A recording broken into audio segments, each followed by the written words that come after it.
3.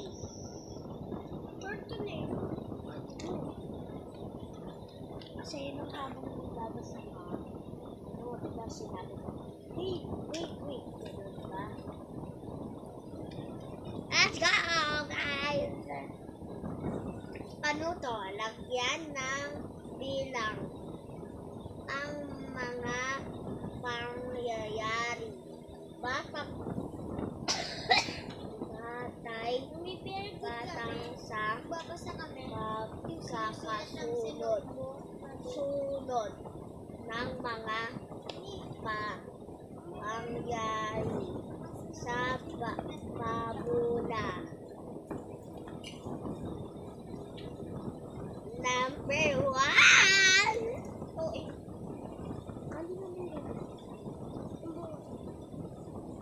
Number 1.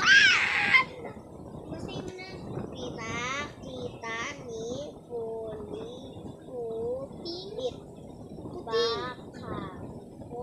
puting baka ang kaniyang talento sa pag-awit saya harap ng pamilya. Sagot ka rito sa number 1 ay number 5. Tama ako!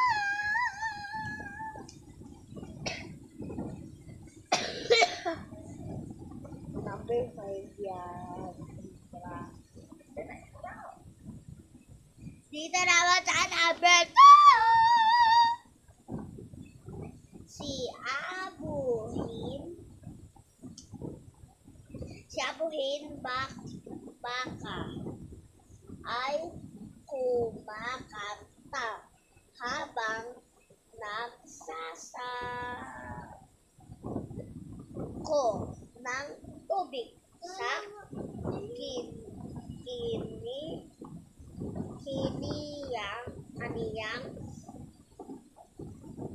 kaniyang taba.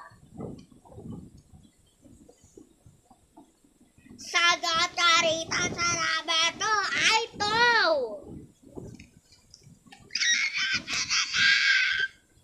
Ito yan, diba? Diba? Tama ko?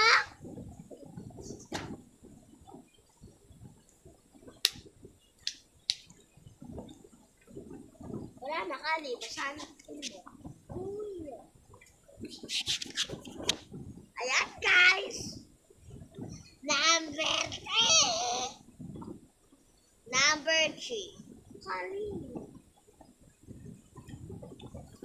Mali ako sa number 3.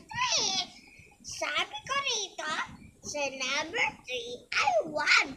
Pero, number 3 pa rin. 30 ko. Umawit si puting baka sa harapan ng kaibigan.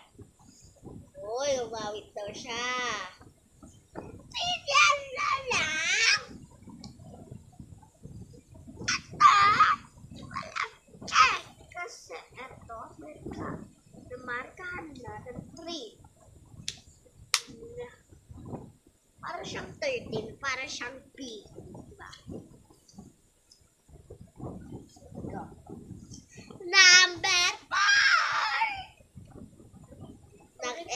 Nag-saya si puting baka araw-araw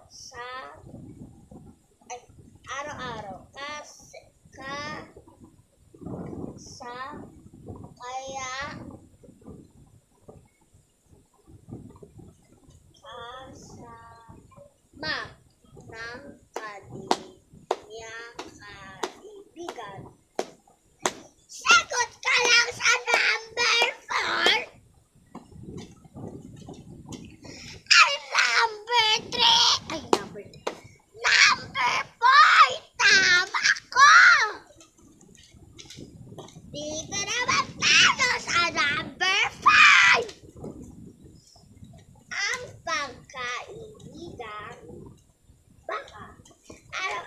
na nagtungo sa sapa. Pag-igib ng tubig para sa pamilya. Sagot ko na dito ay number 1!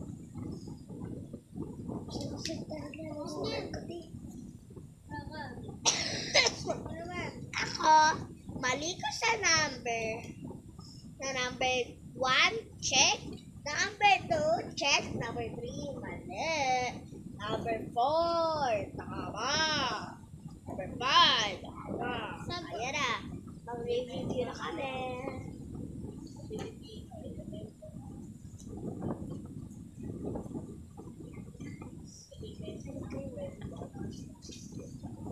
Lakasan mo nga kasi nag-video kami.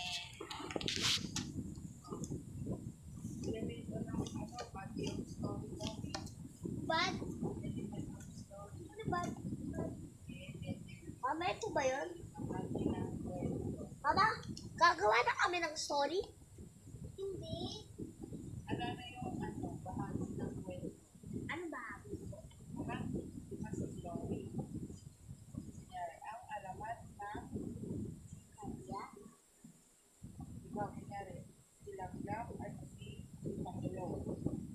Ano daw ang So, gagawa kami ng story? bahagi ng kwento? Ano daw yun? Ako. Tauhan, lugar, tagpuan, at saka bangkay. Ano yun? Tauhan, Tauhan, bangkay, tagpuan. tauhan, yung sinasabi ko, tao sa kwento, o yung sila sa kwento. Baka ulit kami na natin. Bahagi ng kwento, ano yung mga bahagi ng kwento? Hindi tauhan, at tagpuan. Tagpuan. Dali, sulit mo. Bangkay. Sulit ba yung tangkay?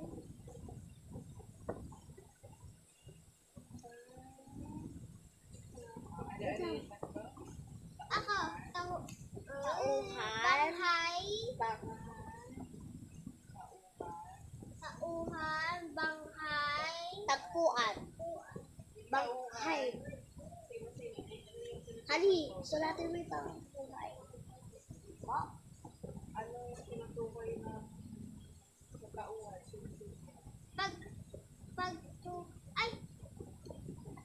Bangkay, Pakinig mo na. Sa tauhan, sino sinasabi ko? Yung bida sa kwento. kunyari, sa Langgam at si Pangulo. Sino yung dalawang tao sa kwento?